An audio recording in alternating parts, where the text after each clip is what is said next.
Headphone Bighead and Bonnet. A love story dumber than destiny. A dramatic audiobook series. Council of Greg's Headphone Episode 1. The Return of Bighead. A knock on the door, a Popeye's bag, and a man who still thinks love is about timing, not growth. Opening sound design. Jazz vinyl crackles faintly in the background. Rain drizzles outside. A clock ticks. Then footsteps. SFX. Slow door creak. Open footsteps approaching on wood floors. SFX. A soft knock. Then a louder one. Plastic Popeye's bag rustles. Cue mellow upright bass line with lazy trumpet solo. Narrator Bonnet, mid-20s, poised and slightly annoyed, studio microphone, softly, every woman's got that one ex. You know the one. The one who shows up with greasy food and a greasy smile. Like that's supposed to erase all the healing you had to fight for. SFX. Chain lock undone. Door opens fully. Jazz fades out slightly. Bighead 30s, charming, delusional, heart as big as his ego, studio microphone. Playfully, holding up Popeye's bag like a peace treaty. Come on now, Bonnet, I brought you the 3-piece spicy biscuits. No dry talk, just love and legs. Bonnet unimpressed, but intrigued, studio microphone, deadpan. You really think a combo meal can fix 2 years of emotional confusion? Bighead, studio microphone, grinning, well. They just dropped the hot honey sauce. That's like, spiritual now. Narrator Bonnet, studio microphone, reflective, slow, he still smelled like dreams he never finished and cologne from a gas station. Tyrone Dupree, also known as Bighead, was back. And I hated how part of me wanted to let him in. SFX. Door closes. She lets him in. Jazz resumes, this time with a brighter tempo. Asterisk. Scene. Living room. Couch. TV murmuring in the background. Bonnet lights incense. Bighead sits down awkwardly, tries to act like he belongs. Bonnet, studio microphone, sitting across from him. Let's make this clear, this ain't a date. You're not back. This is a conversation. A closure thing. Bighead, studio microphone, softly, but what if it's the opening scene instead? Narrator Bighead, studio microphone. First time we hear his inner voice, she still had that sharp look, like she could slice through my excuses just by blinking. But I wasn't the same Bighead who left. Well, okay. Maybe I was. But this time, I brought napkins and emotional vulnerability. Bonnet, studio microphone, cutting him off. What do you want, Tyrone? Bighead, studio microphone, serious now, to tell you I see it now. You were never asking for too much. You were just asking the wrong man. SFX, pause. The vinyl crackles louder, a heavy silence. Narrator Bonnet, studio microphone, internal monologue, the worst part is, I believed him. Or maybe I just wanted to. Either way, that Popeye's bag was starting to smell like temptation. Music transition, slow soul loop, drums, guitar, female harmony hums softly, ending VO Bonnet, studio microphone. Sometimes the past knocks. Not to get back in, but to see if you still leave the door unlocked. Ending VO Bighead, studio microphone, Chapter 1, Redemption. But you gotta read it slow. Like a text you don't wanna mess up. SFX. Jazz fades out. Closing beat hits like a typewriter key. Silence. Closing narration, deep male voiceover, studio microphone. You just heard episode 1. The Return of Bighead, from Bighead and Bonnet. A love story dumber than destiny. Tune in next week for episode 2, The Couch Confession. Because love might be blind, but it's definitely not quiet. Episode 2, The Couch Confession, a mango squishes. A lo-fi beat creeps in. Bighead shares his dreams, half-cooked and slightly delusional. Bonnet listens, one eyebrow raised. The couch had grooves in it from old arguments. It sagged just enough in the middle to make two people slide closer than they meant to, an intimacy trap upholstered in denim blue. Bonnet sat cross-legged at one end, her oversized cardigan slouched off one shoulder, the fabric clinging to the weight of her caution.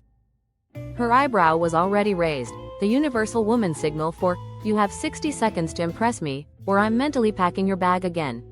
Bighead sat at the other end, one sock on, one off, fingers sticky from the overripe mango he'd insisted on slicing, the African way, which mostly meant with confidence and very little technique. Juice dribbled onto the coffee table he forgot wasn't his anymore. The lo-fi beat he'd queued up whispered from the Bluetooth speaker, soft snares, a warm vinyl hiss, and a Moody Rhodes keyboard looping like it was tired of hearing men try to sound deep. So, he began, his voice buttery with charm but burnt at the edges with uncertainty. I've been thinkin', I wanna open a dream barbershop / bookstore / meditation spot. Bonnet blinked. He leaned forward, eyes glowing with the kind of fire that lights up a man right before he runs into a wall. Like, I cut fades, right? But while you in the chair, you can check out a Toni Morrison novel, or a Paulo Coelho one, if you on your journey tip. Then when I hit your beard, I burn a little sage. You leave looking good and spiritually lined up. Bonnet chewed slowly on a slice of mango, eyes locked on his. So, a barbershop with incense and required reading? Bighead grinned, undeterred. Nah, sis, it's more than that. It's like a vibe temple. A sacred edge-up zone. I'm thinking of callin' it fade into enlightenment. Or maybe clips and consciousness. She stared at him in the way women do when they've loved a man too long to laugh in his face, but not long enough to pretend he's making sense. The pause that followed was pregnant with potential, mostly for sarcasm. So what's the plan? She asked finally, licking mango juice off her thumb. Do you have a business license? A chair? Clippers that don't overheat after 10 minutes? He scratched his neck, the gears in his mind creaking like a bike left in the rain. Nah, not yet. But I got vision. That's what I came to tell you. I know I messed up before, Bon. I know I dipped when things got too real. But I'm dreamin' now. Dreamin' different. Bigger, wiser. Bonnet's laugh came low and sharp, like jazz played in a smoky back room, sophisticated and tinged with pain. You think a dream changes because you added incense and quotes to it? He looked down at the mango, now collapsed in a sticky mess between them. The silence stretched. But I do admire the ambition, she said, her voice softening just enough to be dangerous. Even if your business plan sounds like something written on the back of a napkin between YouTube ads, he smiled, hopeful. You always believed in me before. I believed in your potential, Tyrone. And I'm starting to learn. That's a dangerous kind of love. Outside, thunder rolled somewhere deep in the city's gut. Inside, the lo-fi beat looped again, as if waiting for a new kind of confession, one that didn't come dressed in mango juice and half-baked ambition. Episode 3. Bonnets, Baptisms and Backshots. Organ fades into bedroom bassline. From the sanctuary to the sheets, desire meets divine confusion. The church organ hummed through her memory like the tail end of a benediction, soft, drawn out, and holy in the way only something half-forgotten could be.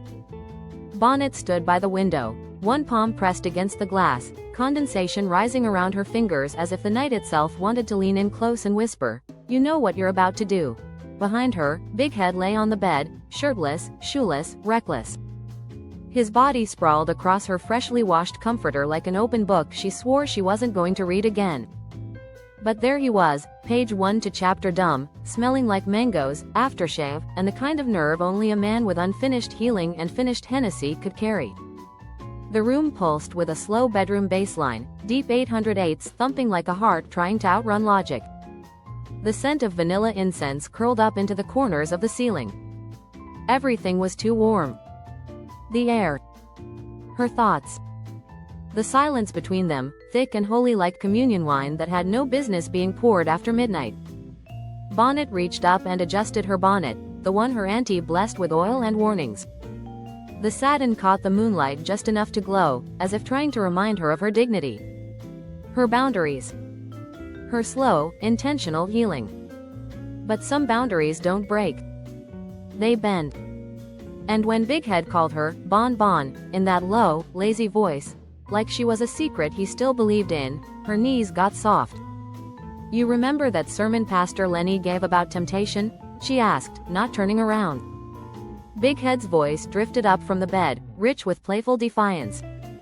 The one where he said temptation wasn't the problem, it was how long you kept entertaining it, she exhaled. Exactly. He sat up now, the mattress creaking beneath the weight of his maybe redemption. You think I'm temptation? She turned around slowly, the neckline of her silk robe slipping just enough to make him blink slow. No, she whispered, walking toward him. You're the consequence. Bighead reached for her waist like he was reaching for salvation. Like he could erase every lie he ever told by kissing the place between her shoulder and her guilt. She didn't stop him. Not yet. Because healing is holy, but sometimes it has a layover in hell. And tonight, Bonnet wasn't trying to be strong. She was trying to feel something she didn't have to explain. Their mouths met in the middle of a prayer neither of them deserved to say. Hands explored like maps to a country they used to call home. And when his lips found the hollow of her throat, when his voice muttered, "I'm sorry," against her skin, she thought of all the baptisms she sat through, how the water never changed her, but the fire always did. Clothes whispered to the floor. Regret curled quietly in the corner, waiting its turn. In this makeshift sanctuary of memory and lust, Bighead kissed like a man who believed he could rewind time. And Bonnet let him, just long enough to remember why she left. As the bass line throbbed into the walls, and the organ in her memory gave way to the moan she didn't mean to make, one thing became clear. Desire knows scripture. And sometimes, it lays hands before it lays accountability. Episode 4. Soul ties and stimulus checks, ka-ching sound meets a soft sigh. Bighead gets a job. Bonnet gets anxiety. They get tangled, again. The morning sunlight slid through the blinds like it had something to say. Bonnet lay still, her robe half-wrapped, body humming from last night's sins and sermons. The smell of fried turkey bacon and a reheated plan drifted in from the kitchen. She blinked once. Twice. Her soul felt full, and foolish. Then came the ka-ching, from her phone. Cell notification. Tyrone, Bighead, Davis has sent you $312.88 note, first check. I ain't forget, for them bonnet candles and that Uber from church. Her sigh was soft. Unsteady. A gentle grief wrapped in gratitude. He had a job. Bighead. A job. This man, who once said, clocking in is a form of modern-day slavery, now wore a Lowe's apron like it was a velvet robe of redemption. He'd texted her a picture that morning, him in a bright red vest, holding a drill and smiling like he'd just unlocked a new level in a game he never believed in. Bonnet stared at the Zelle notification, fingers hovering over the phone like she was scared to touch evidence of growth. Growth was dangerous. Especially when it came from someone who had once used love like a debit card with overdraft protection, swiping her heart without ever checking the balance. She walked to the mirror and looked at herself. Not a hair out of place under her bonnet. But inside? Inside was a tangled web of feelings, pride, panic, and the particular ache of wondering if healing came too late or right on time. He had a job. And she had anxiety. Because a check in his account didn't erase the debt of disappointment in hers. Bon, you up? Bighead's voice floated in from the kitchen. I made French toast with almond milk 'cause I know how your stomach be judging dairy. She didn't answer at first. Just let the silence stretch its legs. Soul ties don't snap. They unravel slowly, thread by stubborn thread. And just when you think you're free, he texts you a photo holding a drill, and suddenly you're thinking about backyard renovations, not boundaries. She walked into the kitchen, arms crossed. He was at the stove, barefoot, apron slightly crooked, flipping toast with the same focus he used to roll blunts. He turned and smiled like this was normal. You used the good cinnamon, she said flatly. He grinned. Only the best for my Bon. Don't call me that, she wanted to say. Don't say it like we're still us. Like the nights I cried into this kitchen tile didn't leave stains. But instead, she sat. They ate in quiet swirls of awkward and almost. The syrup was sweet, but the silence was sweeter, thicker. Filled with the weight of, what now? Finally, she broke. So, what's the plan? You stacking checks now? Investing? Or just performing responsible for applause? He blinked. I'm trying, she nodded. And I'm trying not to fall for trying. Bighead reached across the table. I know I can't fix everything with French toast and a $300 Zelle. But I see you. I see what I put you through. I'm trying to build, slow, real, steady. Not just dream this time. Her eyes softened, but her guard didn't drop. Not all the way. Build slow then, she said. But don't ask me to live in the construction zone while you figure out if you're a builder or a demolition man. His shoulders dropped. That hit him. Good. They sat there, two people with shared history and separate futures, trying to see if one path could still hold both. The toast grew cold. But the truth warmed the air. Money had entered the chat. But so had clarity. Soul ties don't care about stimulus checks. They care about consistent choices. And Bonnet wasn't sure if Bighead was a deposit, or just another withdrawal with seasoning. End scene. Episode 5. Group chat judgments, group text bloops over gospel chords. Bonnet's girls gather, gossip, and go in. Can a good woman still love a questionable man? The afternoon sun spilled across Bonnet's living room like a church mother's side-eye, warm, piercing, and slightly judgmental. Pillows fluffed. Candles lit. Air fryer working overtime.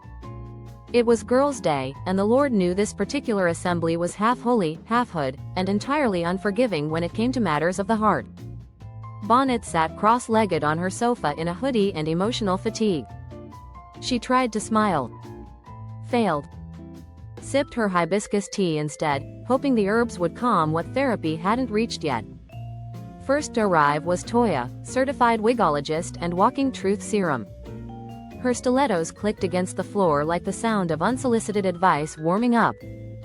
She kissed Bonnet on the cheek and dropped her purse with the same energy she dropped men who didn't have a plan. Then came Drea, freshly single, 3 episodes deep into an affirmation podcast, and carrying a tray of deviled eggs and barely concealed rage at all things male. She looked Bonnet up and down. Is that his hoodie? Bonnet didn't answer. Didn't have to. Her silence said enough. Group chat bloop. Toya's phone lit up. Is we talking about Bighead or nah? Chanel Monet look of triumph. Chanel was on FaceTime, Bonnet tilted like a crown of discernment. She was too pregnant to travel, too wise to hold her tongue, and too real for small talk. The phone sat propped on the coffee table, her face already frowning like she smelled betrayal in the air. So let me get this straight, Chanel said, voice laced with holy judgment and baby mama anointing. He got a job and sent a Zelle, and now we think he healed? Toya chimed in, flipping her faux locks. Baby, a W-2 don't cancel out soul wounds. What's the emotional credit score? Has he done the shadow work or just shadowed somebody who did? Bonnet stayed quiet, swirling her tea like it held the answers. Drea leaned forward. I'm just trying to understand, Bon. What are we calling this? A reunion? A relapse? A rebrand? Bonnet exhaled. He's trying. For real this time. He's showing up different. Chanel scoffed. Different doesn't mean divine, sis. A demon in a polo shirt is still a demon. Ask Delilah. Group chat bloop. Don't let a consistent good morning text make you forget he ghosted you during your pap smear appointment. Toya face with rolling eyes. The room exploded with laughter, but the truth was heavy. Bonnet knew these women weren't hating, they were holding space. And space sometimes feels like pressure when you're trying to hold on to hope. He listens now, Bonnet said quietly. He asks questions. He shows up. Not perfectly. But faithfully. Drea raised an eyebrow.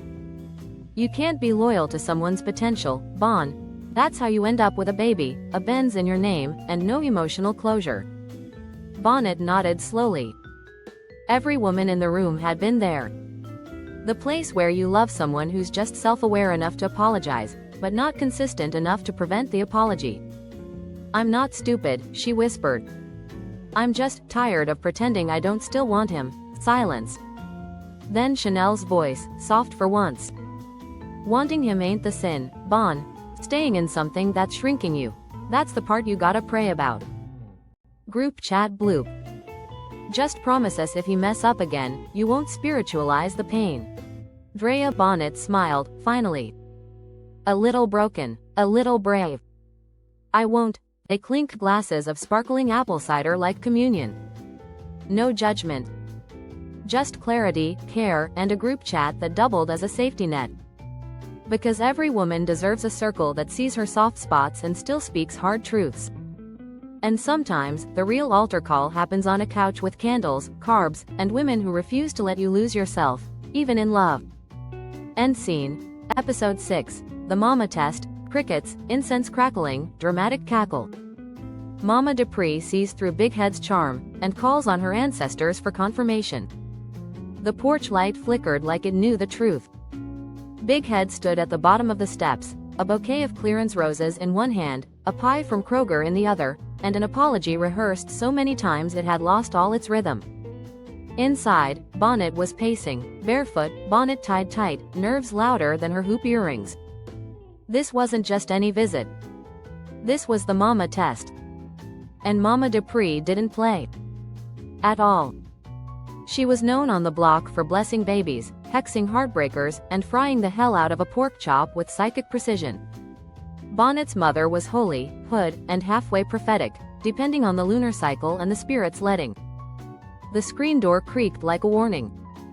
Bighead stepped inside, eyes scanning the living room like he was entering a courtroom where the judge already knew the verdict. Mama Dupree, he said, voice cracking like the crust on that fake pie. You look radiant. Mama Dupree didn't flinch.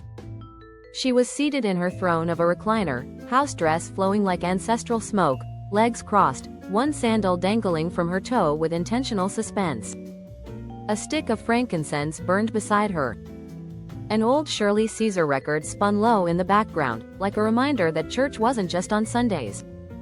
Put the pie on the table, she said, not looking up from her crossword. And don't lie about making it. The ancestors don't like deception served with dessert. Bighead chuckled nervously. Yes, ma'am. Bonnet peeked from the hallway, mouthing, don't be weird. He nodded back, mouthing, too late. Mama Dupree finally looked up, her eyes sharper than the knife she used to slice truth and sweet potatoes with equal skill. So, she said. You found a job. Got your little name tag and everything, huh? Bighead nodded. Yes, ma'am. I'm trying to build something solid. You ever build character, son? He paused. I'm in the process, she grinned. It was the kind of smile that came before a spiritual storm. She leaned forward slowly. Let me ask you something, Bighead. You ever been haunted? He blinked. Excuse me? By your own patterns, your own excuses. Ever felt the ghost of your laziness whisper into you at 2 a.m. while you're staring at your ceiling fan and pretending you ain't hurt nobody? He shifted. The pie started sweating. Mama Dupree didn't blink. I ain't one of these mamas you can impress with a direct deposit and a sincere tone. I've prayed over Bonnet's womb, her dreams, her damn credit score. I know what she carries. And I know what she deserves. You might have grown a little. But tell me, have you healed the little boy in you that throws tantrums when love holds a mirror? Silence.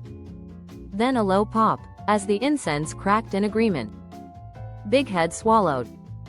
I've started. I journal. I go to therapy on Thursdays. I delete numbers when I feel tempted. I ask myself if my actions match my words. I'm not perfect. But I'm not running anymore, either. Mama Dupree stared at him. Then stood. She walked slowly over to him, placed her hand on his chest, and closed her eyes. The room got thick. Real thick. Like the ancestors had just pulled up a chair. Then she cackled. Loud and long. Bighead jumped. They said you got one more chance, boy, she said, pulling back. One more. You mess it up? You'll dream of Bonnet but only taste the dust of her absence. And I'll make sure the next man she meets is 6 feet tall, fully heeled, and fully employed with a retirement plan and a deep understanding of her love language. Bighead exhaled like he'd been baptized. Bonnet walked in slowly, unsure. "Well?" she asked. Mama Dupree nodded. "He passed, for now. But don't get comfortable. Love ain't a lease. And your rent just came due." Bighead looked at Bonnet with a mix of terror and hope. Bonnet smiled, just barely. "Let's eat the pie," she said. "Before it gets any faker." And for a moment, peace hovered. It wasn't perfect. But it was present. And in Mama Dupree's house, that was as close to divine confirmation as you were ever gonna get. End scene.